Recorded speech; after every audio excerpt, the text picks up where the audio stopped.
অসংখ্য ধন্যবাদ অপারেশন সুন্দরবন পুরো টিমকে। সেই সাথে যারা এই যে ভালোবাসা দিচ্ছেন, ছোট্ট ছোট্ট ভালোবাসা দিলে কিন্তু হবে না, যেহেতু আজকে অনেক বড় একটা দিন এবং আপনাদের ভালোবাসার দিন, তাই সবাই একসাথে মিলে থাকতে হবে। ভালোবাসেন সবাই। অসংখ্য ধন্যবাদ। মাননীয় প্রধানমন্ত্রীর প্রজ্ঞা ও দিক নির্দেশনায় মাননীয় স্বরাষ্ট্রমন্ত্রীর প্রত্যক্ষ তত্ত্বাবধানে র্যাব ফোর্সের সুন্দরবনের দীর্ঘদিনের জলদস্যুতার দমন করে শান্তিপূর্ণ ও নিরাপদ সুন্দরবন প্রতিষ্ঠা করেছে। শান্তিপূর্ণ সুন্দরবন অর্জনে রয়েছে পেছনের পরিকল্পনা ও গল্প। সেই গল্পটাই তুলে ধরবে একটি ডকুমেন্টারির মাধ্যমে। উপভোগ করুন।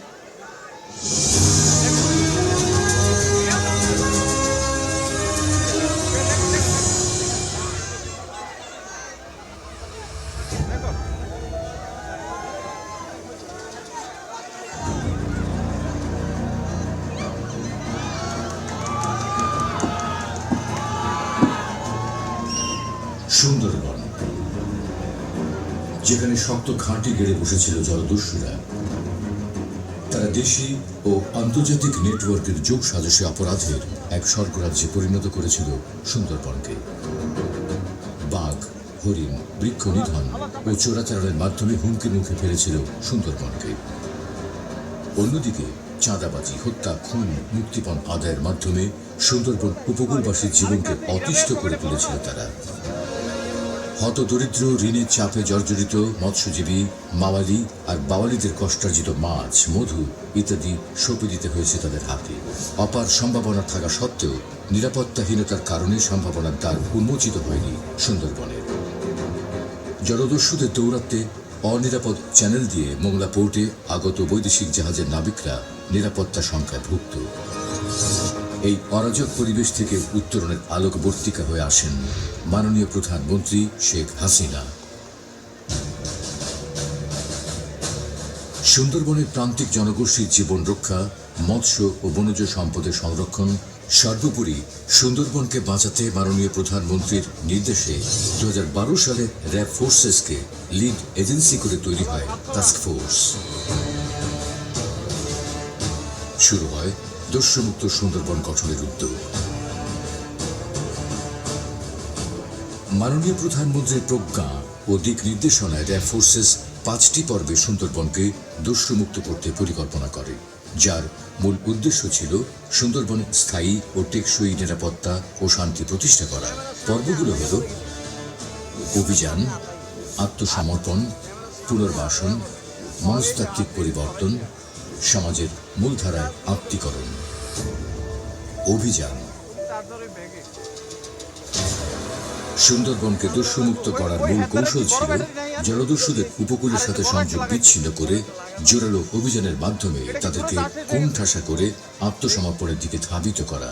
অতঃপর আত্মসমর্পণকালীন অভিযানের মাত্রা আরও বৃদ্ধি করা, যেন অধিক সংখ্যক জলদস্যু আত্মসমর্পণ করতে বাধ্য হয়।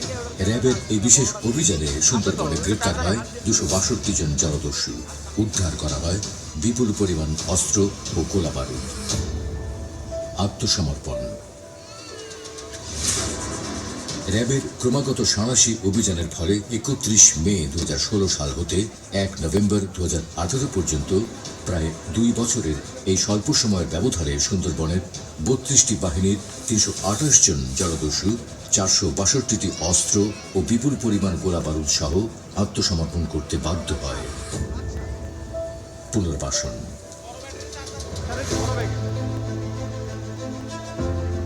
আত্মসমর্পণকৃত জলদস্যুদের পুনর্বাসনের মাধ্যমে সমাজের মূল ধারায় ফিরিয়ে আনতে মাননীয় প্রধানমন্ত্রী তহবিল হতে প্রত্যেককে নগদ 1 লক্ষ টাকা প্রদান করা হয়, যা জলদস্যুদের ঘুরে দাঁড়াতে মূল ভূমিকা পালন করে।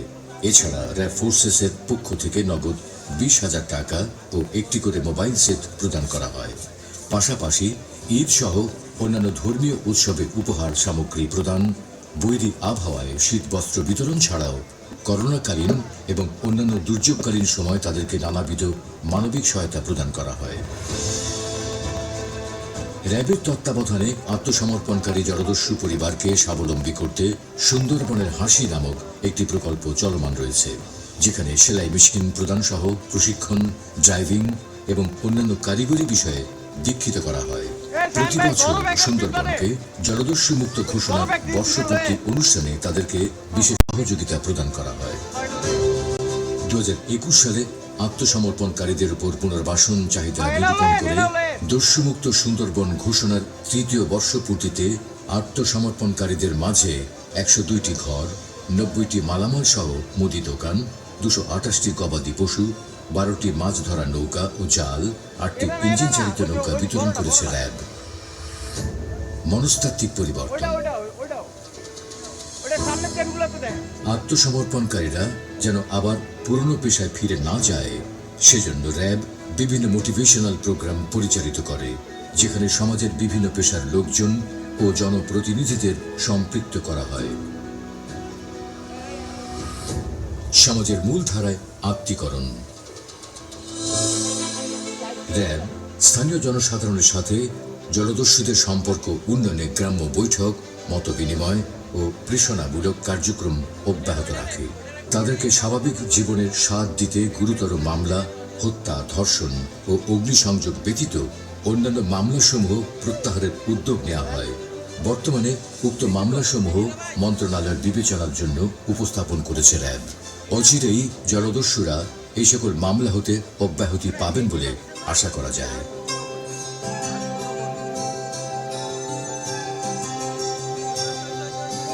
সুন্দরবনকে সর্বদা দস্যুমুক্ত রাখতে র্যাবের উদ্যোগ অব্যাহত রয়েছে।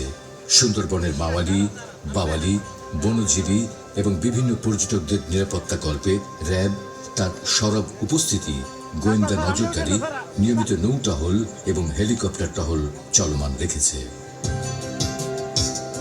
উপযুক্ত কর্মপদ্ধতি ও পরিকল্পনা বাস্তবায়নের উদ্যোগের ফলে সুন্দরবনে নতুন কোনো জলদস্যু বাহিনী তৈরি হয়নি এবং পূর্বের আত্মসমর্পণকারীরা কেউই পুরাতন অপরাধের পেশায় সম্পৃক্ত হয়নি। ফলশ্রুতিতে বিগত 4 বছর সুন্দরবন অঞ্চলে কোনো দস্যুতার ঘটনা ঘটেনি। এভাবেই মাননীয় প্রধানমন্ত্রীর দূরদর্শিতা, দিক নির্দেশনা ও প্রজ্ঞা এবং মাননীয় স্বরাষ্ট্রমন্ত্রীর তত্ত্বাবধান ও র্যাব ফোর্সেসের কর্মতৎপরতায় নজিরবিহীন অভূতপূর্ব সাফল্য দস্যুমুক্ত সুন্দরবন প্রতিষ্ঠা পেয়েছে।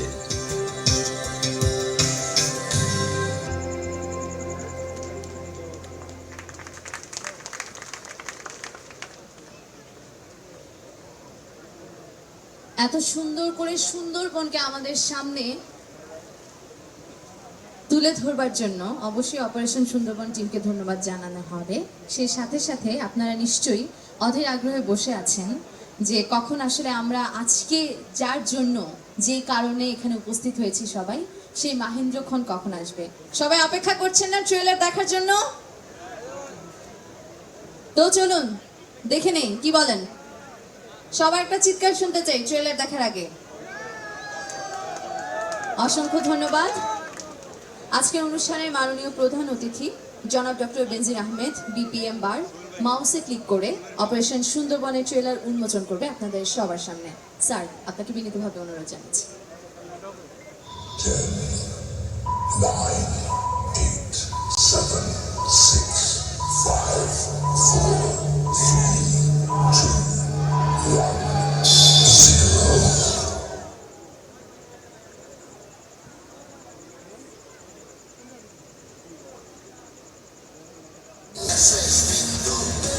তার মানে শুধু বাঘ আর জলদস্যু না, এখানে অন্য কাহিনীও আছে। এই শুনে তো তোর পাগলি করবো। আমি তোমার শত্রু হতে পারি, তাই বলে নিশ্চয়ই দেশের কোনো ক্ষতি করবে না তুমি। আমিও আমার কাজটাই করেছি। স্ট্রেঞ্জ। এই পুরো ব্যাপারটার মধ্যে একটা অনেক বড় কিন্তু আছে। সে কিন্তুটা কি? ওরা আমাদের চারপাশ থেকে ঘিরে ফেলেছে। এই বনে তারাই যেতে যারা বনটাকে নিজের হাতের রেখার মতো চেনে। এত সহজে ওরা আমাদের এখান থেকে যেতে দেবে না।